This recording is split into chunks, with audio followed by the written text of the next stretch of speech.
Tudo bem? Satisfação. Muito obrigado por nos receber aqui na sua casa. Obrigado pela oportunidade. Obrigado. Eu não sabia o que estava acontecendo. Eu costumo dizer que Juiz de Fora não foi onde levei uma facada, foi onde eu nasci de novo. Então, meu eterno agradecimento aos mestres da Santa Casa de Juiz de Fora. Fui, então, para o Alberto Einstein, em São Paulo, e uma semana depois eu fui submetido a uma nova cirurgia, tendo em vista o quadro infeccioso que se aproximava. Porque a agressão, ela cortou muita coisa de mim, e uma das coisas muito graves, cortou o intestino grosso, onde você espalhou fezes por todo o organismo. Então, o problema de infecção generalizada se fazia presente. Foram momentos difíceis, não esperava estar nessa situação, ainda mais que eu sou um homem de combate. Eu gosto de estar na rua, conversando com o povo, desembarcando em aeroportos, fazendo palestra. Gosto de ação. E, de repente, não são recomendações, são determinações médicas para que eu respeitasse os limites do meu corpo. No momento, dado o que aconteceu, nessa quarta-feira, uma junta médica lá do Alberto Einstein esteve em casa, cujo presidente é o Dr. Macedo, ele falou que a recuperação minha está sendo fantástica. Tendo em vista a minha vida pregressa, que eu não fumo, não bebo, uma vida muito saudável, graças a Deus.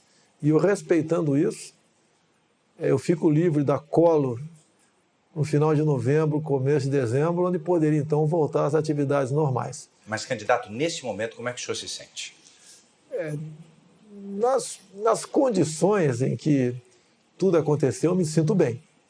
Foi recomendado não falar mais 15 minutos, tanto é que quando chegar para a gente vai parar, dar uma descansada meia hora Tá bem. E voltar novamente a conversar. Me sinto bem, gratificado, feliz por ser uma opção de verdade contra tudo que vem acontecendo no Brasil nos últimos anos, em especial no combate à corrupção. Não podemos deixar que um partido que mergulhou o Brasil na mais profunda crise ética, moral e econômica volte ao poder com as mesmas personalidades.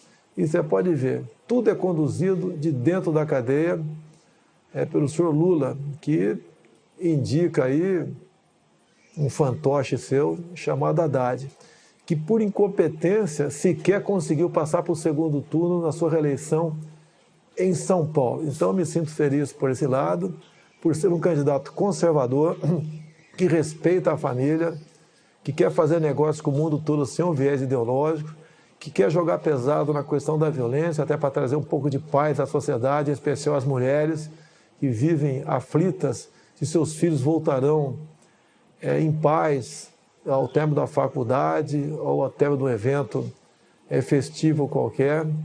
Então, esse é o que me proponho, unir o povo brasileiro. E a esquerda sempre tentou nos desunir, criando castas, né? Negros contra brancos, nordestinos contra sulistas, ricos contra pobres, filhos contra os pais, na lei da palmada. Um pai não pode corrigir um filho. Qual pai quer dar uma palmada no filho? Ninguém quer, mas se você vê obrigado a fazer isso, você tem que fazê-lo. O Estado, que usurpa do momento dessa situação para punir os pais que, porventura, dão tapa no bumbum de um filho. E nós queremos resgatar a credibilidade do Brasil junto ao mundo aí fora. Saí um pouco do Brasil nos últimos meses, estive na Coreia do Sul, Taiwan, Japão, Israel, Estados Unidos, e é difícil, mesmo não sendo empresário, ser recebido com o manto da desconfiança. O Brasil, que sempre teve muita credibilidade aí fora, pela alegria do seu povo, pelos contratos, pela palavra, pelo aquilo que nós possuímos de bom aqui no Brasil, tudo isso, ao longo dos últimos 13 anos, foi jogado na lata do lixo. Vamos, se essa for a vontade de Deus, recuperar o nosso Brasil. Essa entrevista também é a primeira desde a conclusão do inquérito policial sobre o que aconteceu em Juiz de Fora. A Polícia Federal e o Ministério Público concluíram que o senhor foi vítima de um atentado com motivação política e com premeditação. Eu sei, o senhor já disse que não acredita que ele agiu sozinho. Agora, olhando para trás, quase um mês depois, vai fazer um mês agora, que conclusões o senhor tira daquilo tudo?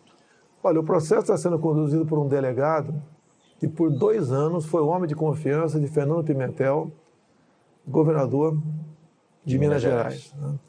A Polícia Federal, eu não quero acusá-la, poderia ser outro delegado, até para buscar isenção. Nessa equipe que investiga, temos conhecimento, tem muita gente isenta e outra até simpática à minha causa. Então, eu não quero precipitar uma declaração nesse sentido. A própria tentativa, no dia do evento, 6 de setembro, de alguém tentar entrar na Câmara dos Deputados com nome do agressor, seria um álibi. Se ele consegue, naquele tumulto, cometer o teu ato e sumir, ele teria um álibi poderosíssimo, dizendo que esteve na Câmara dos Deputados. O senhor descobriu isso ainda no hospital? Isso chegou ao meu conhecimento. Que reação o senhor no teve hospital? quando soube disso? A reação da indignação. E nós não queremos fabricar um responsável, nem culpar esse ou aquele partido ou grupo ideológico. Nós queremos buscar a verdade e sinto que não se tem muita dificuldade de chegar à verdade. Afinal de contas, um ato como esse não pode partir da cabeça de uma pessoa de forma isolada. Até o seu depoimento foi muito contraditório em vários momentos. A Polícia Civil também faz um trabalho paralelo em Juiz de Fora. E acredito ainda que a Polícia Federal poderá dar uma resposta a isso, porque o inquérito, um encerrou e o outro foi instaurado. Então, espero que brevemente temos uma resposta para isso. A política brasileira não pode escambar para esse lado. Eu sou acusado de disseminar o ódio e quem leva a facada sou eu. Justamente nesse aspecto, na denúncia, os procuradores disseram que esse foi um atentado também à democracia. O senhor que sentiu esse ataque na pele é chamado pelos seus adversários de alguém que não respeita a democracia, não respeita a Constituição. Como é que o senhor responde a essa acusação? Olha, não respeito onde? Dizem que eu ataco negros. Onde você tem um vídeo meu, um áudio atacando negros? O meu sogro é o Paulo Negão. A minha filha tem sangue negro em suas veias. Como pode alguém que integrou o Exército Brasileiro por 17 anos ser racista? Assim como diz que eu ataco mulheres. Onde tem um áudio meu atacando mulheres, a não ser um embate entre eu e a deputada Maria do Rosário, onde ela estava defendendo que um estuprador e homicida menor de idade fosse punido à luz do Estatuto da Criança e do Adolescente. Eu sempre lutei pela diminuição da maioridade penal. Naquele momento, ela me chama de estuprador. Espera aí, o que é isso? Se eu perdi a cabeça, me desculpe, mas a resposta que eu poderia dar para ela, não sou estuprador. E eu sou processado exatamente por causa disso. Um tempo atrás, fui acusado de perseguir nordestinos. Como?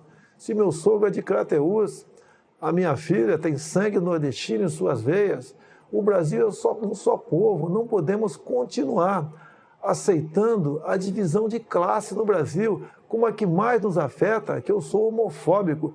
Quando descobriram, entre aspas, que eu sou homofóbico, descobri em 2010 um plano do governo de, ao combater a homofobia, segundo eles, as escolas do ensino fundamental, ou seja, criancinhas a partir de 6 anos de idade, assistiriam filmes de meninos se beijando, de meninas se acariciando. Qual pai? Mesmo tem pai que é gay, quer isso para o seu filho em sala de aula. Cada um vai se descobrir no futuro e vai levar a sua vida e vai ser feliz. Jamais ofendi e agredi um homossexual. Não sou homofóbico. Esses rótulos jogam para cima de mim porque não pode me chamar de corrupto. É o que eles são. Um dos grandes problemas do Brasil é a corrupção. E não tem como me atacar. Até por ocasião da leitura da ação penal 470 mensalão, o senhor ministro Joaquim Barbosa me cita como o único deputado da base aliada que não foi comprado pelo PT. Há 2 anos trabalhamos com isso dentro da Câmara, via o deputado Onyx Lorenzoni. Nós não podemos, e grande parte do parlamento já concorda com isso, ter líderes partidários que, na verdade, funcionem como líderes sindicais. Não é dessa maneira. Essa semana recebi, via a deputada Tereza Cristina do DEM. Candidato. Opa. Vamos dar uma pausa. Vamos. Quem interrompe a entrevista é o enfermeiro da equipe médica que monitora a recuperação do candidato. Segundo ele, Bolsonaro não deve falar por mais de 10 minutos seguidos para não se cansar. O candidato ainda usa uma bolsa de colostomia para armazenar as fezes, enquanto o intestino é poupado para cicatrizar das diferentes lesões. Nessa fase da recuperação, cansaço ou estresse prejudicam o intestino, mas também podem gerar uma crise de tosse, mas logo voltamos a conversar. Me permita retomar relembrando o que o senhor falou agora há pouco no primeiro bloco da nossa entrevista sobre rótulos, os rótulos que se disseminaram a seu respeito. Neste momento, as duas principais campanhas da Presidência da República têm combatido fake news, sobretudo em aplicativos de troca de mensagens. Todas as duas campanhas têm sofrido com isso. O que é que o senhor tem feito e como é que o senhor tem combatido essas notícias falsas? Nós temos nas redes sociais que há anos nós alimentamos com verdade. Então temos um exército de seguidores que acredita no que nós postamos. Por exemplo, o candidato do PT, agora no Nordeste, andou espalhando que eu vou acabar com o Bolsa Família. Eles fazem isso em todas as eleições e nós combatemos isso. Lógico que é duro você combater, porque eles vão, né, com os seus militantes, em todos os locais, praticamente, pregando isso aí. Mas, em grande parte, temos sucesso no combate a esse fake news e queremos acabar com o Bolsa Família. Mas o senhor diria que, pelo outro lado, seguidores seus podem também estar disseminando fake news, notícias falsas? Eu não tenho controle sobre milhões de pessoas que me seguem. Um outro acaba extrapolando. Agora, quando um seguidor meu extrapola, a culpa cai em cima de mim, como se eu fosse um capitão e tivesse uma tropa a meu comando para cumprir exatamente aquilo que eu falo. Agora, por lado de lá, nós não pregamos fake news. Você entra nas nossas mídias sociais, não existe mentira, nem atacamos ninguém. Nessas lives que temos feito às 8h30 da noite, eu tenho pego o plano de governo do PT, documento deles, análise da conjuntura, por exemplo, bem como o caderno de tese do PT em 2015, e mostrando por escrito o que está na página deles. Como, por exemplo, enquanto o Paulo Guedes tem um projeto bastante ousado no tocante à economia, e ele foi claro isso em palestras, dizendo que quem ganha até 5 mínimos não vai pagar imposto de renda. Hoje, né, quem ganha 5 mínimos já está na faixa dos 27,5%. E acima disso, uma alíquota única de 20%. O que o fake news faz? Esquecem, entre aspas, que quem ganha até 5 mil não vai pagar imposto de renda. E começa a falar, você ganha 2 mil por mês. Prepare-se, vai pagar R$400 de imposto de renda. Mentira! A proposta nossa é ousada. E nós queremos realmente recuperar a tabela de imposto de renda e deixar mais dinheiro na mão do cidadão e na mão do empresário.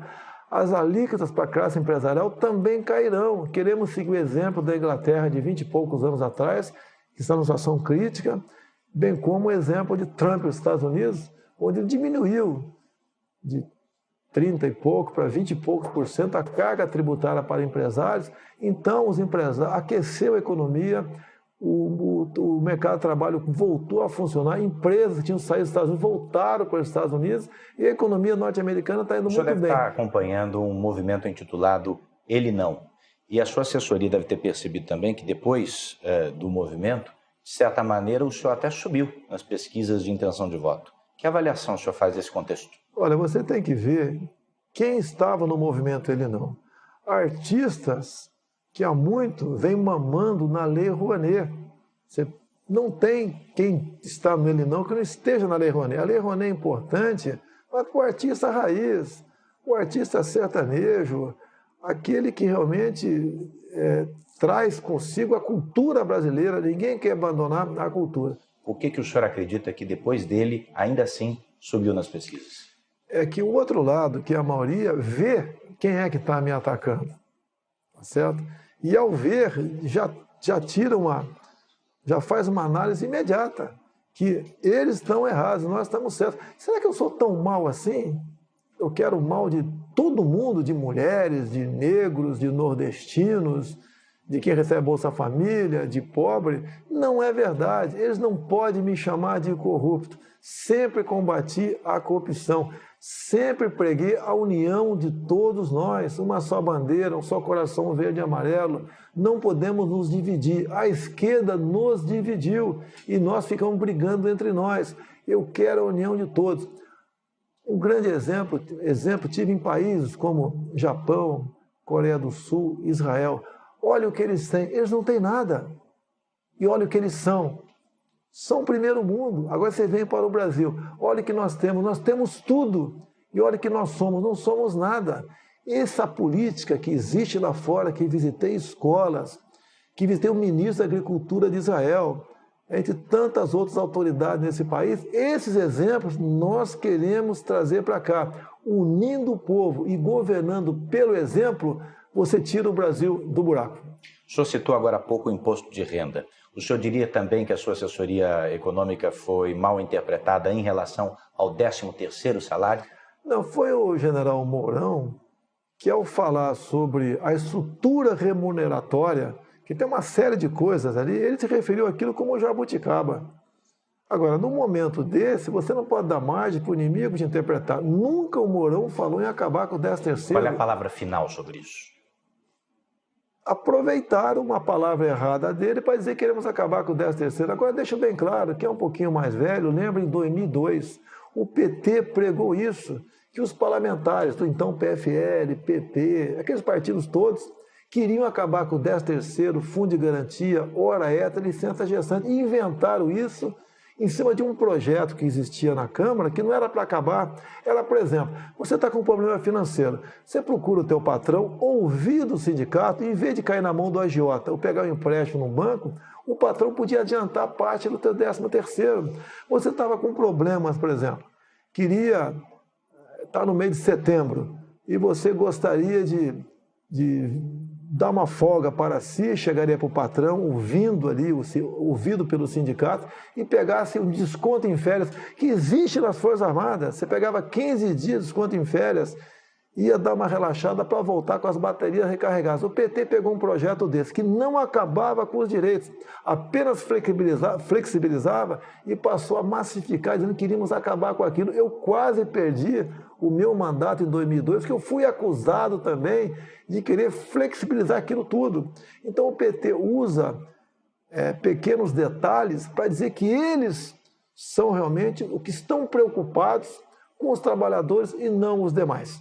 Os seus eleitores depositam no senhor uma confiança e uma garantia no combate à corrupção e também à criminalidade. Não são questões simples de resolver. Muitos antes do senhor fracassaram nesse quesito. Qual é a solução? O combate à corrupção é você escolher o seu time de ministros sem o critério político. Você pode ver qual partido assaltou a Petrobras, qual partido esteve envolvido com empreiteiras. São partidos que tiveram os seus ministérios negociados com o governo. E esses partidos, como regra, botam o seu ministro lá para se locupletar, para arranjar dinheiro para os seus afiliados. Questão da violência. Nós devemos fazer diferente do que foi feito até agora. O Estatuto do Desarmamento só aumentou a violência. Deu a certeza ao bandido que, ao invadir a residência de qualquer um, não vai encontrar resistência. E mais ainda, olha que coisa esdrúxula, mais ou menos o seguinte. Vamos supor que você tem uma arma legal em casa, entra um marginal 2 da manhã. Você dá 15 tiros, pega 5 na canela. Não mata o cara. Você vai ser condenado por tentativa de homicídio. O vagabundo por invasão do domicílio. A pena dele é menor do que a tua. Nós temos que inverter isso. Tem um projeto em Brasília e, como presidente, teríamos menos dificuldade de aprovar. Ou seja, em legítima defesa da vida própria ou de terceiros. Na legítima defesa do patrimônio próprio de terceiro, você responde, mas não tem punição. Isso chama-se retaguarda jurídica, que vale para nós, cidadão de bem, e vale para os agentes de segurança, policiais civis e militares. Não pode um policial militar, após cumprir sua missão, 2, 3 da manhã, trocando tiro com marginal, com um fuzil. Onde tem isso no mundo? Só no Brasil. Ele ser processado que o marginal veio morrer com 4, 5 tiros naquele momento de tensão enorme. Vamos mudar o nosso Código Penal para dar essa retaguarda jurídica para o cidadão de bem e para os policiais. Agindo dessa maneira, tenho certeza que a violência diminuirá. Falando também sobre corrupção, candidato. Mais uma interrupção. Uma nova interrupção na entrevista é feita a pedido da equipe médica. Desta vez, Bolsonaro já demonstra cansaço, porque faz pausas maiores entre as frases. Eu retomo a entrevista falando de corrupção. Candidato, o senhor acabou de falar antes dessa nossa pausa sobre criminalidade, mas também sobre corrupção. A respeito desse segundo assunto, o juiz Sérgio Moro deu publicidade à delação do ex-ministro Antônio Palocci. Que impacto o senhor acredita que essas revelações terão na urna, no voto? Sempre há um impacto. O Palocci, antes mesmo de qualquer delação, ele já vinha colaborando. Ele foi um homem muito próximo do governo, ele conta as entranhas do poder. Não tem como ele não fugir da verdade. E ele quer colaborar e vem colaborando. Então, parabéns ao Palocci, né? Porque quem não erra como ser humano. E ele tenta, logicamente, diminuir o dano ocasionado em todo o Brasil com suas ações. Ele mesmo disse. Nas últimas campanhas de Dilma Rousseff, gastou-se em torno de R$1,5 bilhão de reais. E quase R$1 bilhão foi Caixa 2. Fala de contratos de publicidade com a Petrobras. Fala um montão de coisa. Agora, a corrupção está colado no PT. Não tem como querer desvincular o que acontece na corrupção do PT. Nós devemos evitar que esse estado de coisa continue no Brasil. O PT não deu certo. É um partido que traiu os trabalhadores, traiu todo mundo. É um partido que tinha um projeto de poder, como o próprio Zé Dirceu disse há pouco. Ele disse, nós vamos assumir o poder, que é diferente de ganhar uma eleição. Ou seja, ele fala também em tirar poderes do Supremo Tribunal Federal. Ele fala, por exemplo, ali, coisas que, se tivesse na minha boca, seria uma explosão no Brasil. Está na boca dele. Nós pensamos e agimos diferentemente do PT. Se o senhor ganhar as eleições, o senhor não terá um projeto de poder? Não pensamos nisso em hipótese nenhuma. Até porque ser presidente do Brasil com tantos problemas, eu sei da responsabilidade, como será a minha vida nesses próximos 4 anos. E o que muitas pessoas dizem, né, que eu possa ser o ponto de inflexão naquilo que acontece aí. Muitos dizem que eu não posso ser um bom presidente, mas é aquele necessário para o momento. Mais grave que a corrupção é a questão ideológica. A gente vê jovens universitários, eu não sei o que tem na cabeça, com ações, com atos que não condiz com aquilo que está se formando. Que, em parte, as nossas universidades não formam alguém para o mercado de trabalho no futuro, está formando militantes. Devemos acabar com isso. Até hoje, o PT defende o regime de Maduro, como defendia o regime de Chávez. Nós devemos nos afastar da Venezuela. Temos que dar um pé no traseiro do socialismo, no comunismo. Não podemos admitir essa ideologia em nosso Brasil. Será o fim da nossa pátria se o PT conseguir chegar ao poder. Lamento, vou respeitar o resultado das eleições, até porque eu me preparei lá atrás para que tivéssemos uma auditoria por ocasião das eleições. Em 2015 aprovei o voto impresso. Lamento o Supremo ter derrubado com o argumento da senhora Raquel Dodge, dizendo que a impressão do voto comprometia a segurança das eleições. É exatamente o contrário. Mesmo com 5% das sessões com o voto impresso, você teria um retrato no Brasil do que foram as eleições. Procurei o ministro Fux há poucos meses e pedi para ele que pulverizasse pelo Brasil, de acordo com a quantidade de eleitores, estas sessões com o voto impresso. Ele me disse que já havia tomado decisão nesse sentido. Tínhamos tudo para ter uma eleição tranquila. Lamentavelmente, essa interrogação aparece.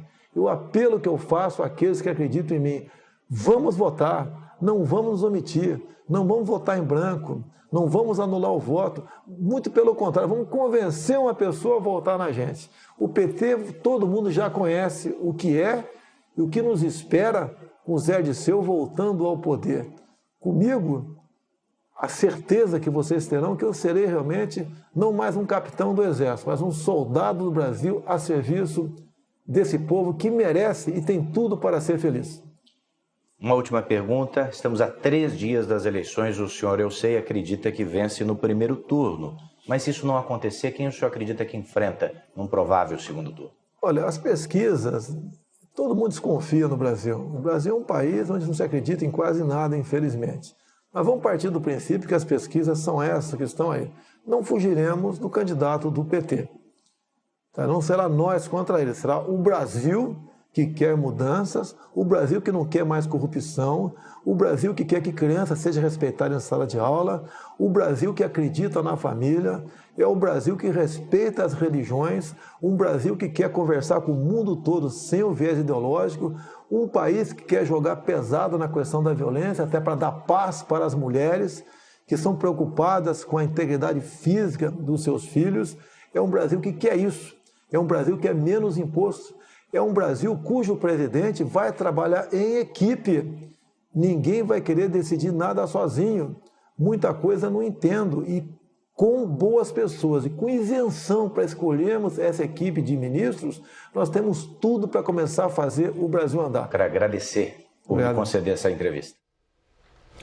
Veja a seguir o dia dos candidatos a presidente da República. E ainda nesta edição.